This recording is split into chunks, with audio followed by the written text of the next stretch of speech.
శ్రీమాత్రే నమః. ఫిబ్రవరి 1 మాఘ పౌర్ణమి. ఇలాంటి రోజు మళ్ళీ రాదు. పట్టిందల్లా బంగారమే. మాఘమాసంలో వచ్చే పౌర్ణమిని మాఘ పౌర్ణమి అని అంటారు. ఫిబ్రవరి 1వ తేదీన మాఘ పౌర్ణమి వచ్చింది. మాఘమాసంలో వచ్చే మాఘ పౌర్ణమికి చాలా శక్తి ఉంటుంది. కాబట్టి ఈ మాఘ పౌర్ణమి రోజున కొన్ని శక్తివంతమైన పరిహారాలు పాటించడం ద్వారా మీ జీవితంలో ఉన్న కష్టాలన్నీ తొలగిపోయి లక్ష్మీదేవి ఆశీర్వాదంతో విపరీతమైన సంపద కలుగుతుంది. మాఘ పౌర్ణమి రోజున ఎలాంటి విధి విధానాలు పాటించాలి, లక్ష్మీదేవి అనుగ్రహాన్ని ఎలా పొందాలి, ఇలాంటి ఎన్నో విషయాల గురించి ఈ వీడియోలో తెలుసుకుందాం. ముందుగా ఈ వీడియోకి ఒక లైక్ కొట్టి మన ఛానల్ను సబ్స్క్రైబ్ చేసుకోండి. ఈ శక్తివంతమైన మాఘ పౌర్ణమి రోజున లక్ష్మీదేవి భూమిపైన సంచరిస్తూ ఉంటుందట. అయితే ఈ పవిత్రమైన పౌర్ణమి రోజున ప్రతి ఒక్కరు గుమ్మం ముందుకు లక్ష్మీదేవి వస్తుందట. కాబట్టి ఈ మాఘ పౌర్ణమి రోజున ఇంటి గుమ్మానికి పసుపు రాసి ఇంటి ముందు అష్టదళ ముగ్గును వేసుకుంటే గుమ్మం ముందుకు వచ్చిన లక్ష్మీదేవి మీ ఇంట్లోకి అడుగు పెడుతుంది. అష్ట ఐశ్వర్యాలను మీ ఇంటికి తీసుకువస్తుంది. సుగంధ పరిమళాలతో కూడిన బిర్యానీ ఆకులు ధనాన్ని ఆకర్షిస్తాయి. కాబట్టి ఈ మాఘ పౌర్ణమి రోజున మీ పూజా గదిలో ఉన్న లక్ష్మీదేవి పటం ముందు ఒక బిర్యానీ ఆకును ఉంచి లక్ష్మీదేవికి నమస్కారం చేసుకుని తర్వాత ఆకును మీ బీరువాలో పెట్టుకోండి. మీ బీరువాలో లక్ష్మీదేవి స్థిర నివాసం ఉంటుంది. మీ ఇల్లంతా సంపదతో నిండిపోతుంది. ఈ మాఘ పౌర్ణమి రోజున నువ్వులను దానం చేస్తే చాలా మంచిది. మీ జీవితంలో ఎన్ని సమస్యలు ఉన్నా సరే అవన్నీ వెంటనే పరిష్కారం అవ్వాలంటే పౌర్ణమి రోజున నువ్వులను దానం చేయండి. మరీ ముఖ్యంగా ఈ మాఘ పౌర్ణమి నాడు ఖచ్చితంగా నువ్వులు తినాలి. మాఘ పౌర్ణమి రోజున నువ్వులు తింటే తెలియక చేసిన పాపాలన్నీ తొలగిపోయి జన్మజన్మల అదృష్టం కలిసి వస్తుంది. తులసి మొక్కలో లక్ష్మీదేవి కొలువై ఉంటుంది. కాబట్టి ఈ పౌర్ణమి రోజున సాయంత్రం సమయంలో తులసి కోటలో ఒక నెయ్యి దీపం వెలిగించి తులసికి 5 ప్రదక్షిణాలు చేస్తే లక్ష్మీదేవి సంతోషించి మీ ఇంటిపై కనక వర్షాన్ని కురిపిస్తుంది. మీ కుటుంబం అంతా సిరి సంపదలతో జీవిస్తారు. కనకధార స్తోత్రాన్ని చదివితే అపారమైన సంపదలు కలుగుతాయి. లక్ష్మీదేవి ఆశీర్వాదంతో త్వరలోనే ధనవంతులయ్యే అవకాశం ఉంటుంది. ఈ శక్తివంతమైన మాఘ పౌర్ణమి పార్వతీదేవికి చాలా ఇష్టమైన రోజు అని వేద పండితులు చెబుతున్నారు. కాబట్టి పార్వతీదేవికి ప్రీతికరమైన ఈ పౌర్ణమి రోజున తమలపాకు మీద పసుపు ముద్దను ఉంచి ఆ పసుపు ముద్దను గౌరీదేవిగా భావించి బొట్టు పెట్టి గౌరీదేవి ముందు ఒక దీపం వెలిగించి ఓం శ్రీ గౌరీదేవియే నమః అనే మంత్రాన్ని 21 సార్లు చదివి గౌరీదేవికి హారతి ఇచ్చి బెల్లం ముక్కను నైవేద్యంగా సమర్పించండి. పౌర్ణమి రోజున ఇలా చేయటం ద్వారా డబ్బు పరంగా మీ ఇంటికి బాగా కలిసి వస్తుంది.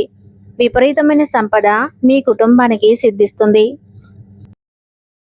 పెళ్లి కావలసిన అమ్మాయిలు ఈ మాఘ పౌర్ణమి రోజు గౌరీదేవిని స్మరించుకుంటూ ఎవరికైనా గోరింటాకును దానం చేయండి.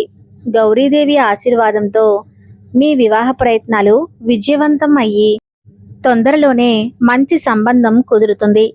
మీ మనసులో ఉన్న కోరికలు వెంటనే నెరవేరాలంటే ఈ మాఘ పౌర్ణమి రోజున ఉదయం స్నానం చేసి 2 పసుపు కొమ్ములను తీసుకుని మీ ఇంటి ఈశాన్య దిశలో ఒక మూలన పెట్టండి. పౌర్ణమి రోజున ఇలా చేస్తే మీ మనసులో ఉన్న కోరికలు త్వరగా నెరవేరుతాయి. అలాగే ఆర్థికపరమైన సమస్యలు కూడా తొలగిపోతాయి. వాస్తుశాస్త్రం ప్రకారం ఉప్పుతో చేసిన పరిహారం చాలా శక్తివంతమైన నివారణలో ఒకటి. రాళ్ళ ఉప్పుకు దైవశక్తి ఉంటుంది. అయితే ఈ మాఘ పౌర్ణమి రోజున కొంచెం రాళ్ళ ఉప్పును తీసుకుని దాన్ని ఒక పేపర్లో మడతపెట్టి మీ పర్సులో పెట్టుకోండి. మీకు ఆర్థిక సమస్యలు లేకుండా మీ పర్సులో పుష్కలంగా డబ్బు ఉంటుంది. అనవసరపు ఖర్చులు తగ్గుతాయి. కార్తీక మాసంలో వెలిగించే దీపానికి ఎంత ప్రాముఖ్యత ఉంటుందో అలాగే ఈ పవిత్రమైన మాఘమాసంలో పుణ్య నదుల స్నానాలకు అంతే విశిష్టత ఉంటుంది. కాబట్టి ఈ శక్తివంతమైన మాఘ పౌర్ణమి రోజున పుణ్య నదులలో స్నానం చేస్తే జన్మజన్మల అదృష్టం వరిస్తుంది. నదిలో స్నానం చేయటం కుదరని వారు ఇంట్లో స్నానం చేసేటప్పుడు నీటిలో కొంచెం పసుపు వేసుకొని స్నానం చేయండి. అలాగే నరదృష్టి సమస్యలతో బాధపడేవారు పౌర్ణమి రోజున స్నానం చేసేటప్పుడు నీటిలో ఒక కరక్కాయని వేసుకొని స్నానం చేస్తే దిష్టి దోషాలన్నీ తొలగిపోయి అదృష్టం కలిసి వస్తుంది. కొబ్బరికాయలో త్రిమూర్తులు నివసిస్తారు కాబట్టి తీవ్ర పేదరికంతో ఇబ్బంది పడేవారు ఈ పౌర్ణమి రోజున ఇంట్లో పూజ చేసుకుని లక్ష్మీదేవిని తలుచుకుంటూ ఒక కొబ్బరికాయను కొట్టండి.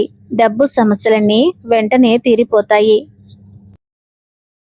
తాబేలును విష్ణు రూపంగా భావిస్తారు కాబట్టి ఈ శక్తివంతమైన పౌర్ణమి రోజున ఒక చిన్న తాబేలు విగ్రహాన్ని తెచ్చుకొని మీ పూజా గదిలో ఉత్తర దిశలో పెట్టుకుని పూజా గదిలో తాబేలు విగ్రహం ఉంటే మీ కుటుంబంలో ఎలాంటి కష్టాలు లేకుండా ఉంటాయి.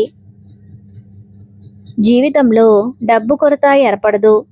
మాఘ పౌర్ణమి రోజున ఎవరిని దూషించకూడదు, ఎవరిపైన కోపం చూపించకూడదు, చెడు మాటలు మాట్లాడకూడదు. ఇలా చేయటం వల్ల లక్ష్మీదేవి కోపానికి గురవుతుందని, మీ ఇంటి సంపద నశించిపోతుందని నమ్మకం.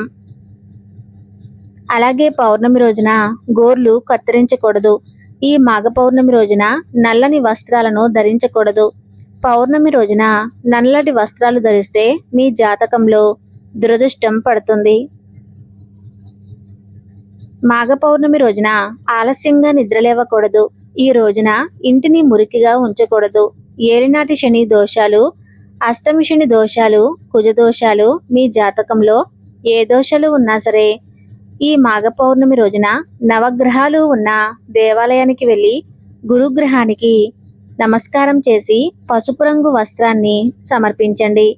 పౌర్ణమి రోజున ఇలా చేయటం ద్వారా జాతక దోషాలన్నీ తొలగిపోయి మీ జాతకంలో విపరీతమైన అదృష్టం కలిసి వస్తుంది. పౌర్ణమి రోజున చేసే దానాలకు స్వర్గలోక ప్రాప్తి కలుగుతుందని పండితులు తెలియజేస్తున్నారు. ఈ వీడియోలో ఉన్న సమాచారం మీకు నచ్చితే తప్పకుండా వీడియోకి లైక్ చేయండి. అలానే ఓం లక్ష్మీదేవియే నమః అని కామెంట్ చేయండి.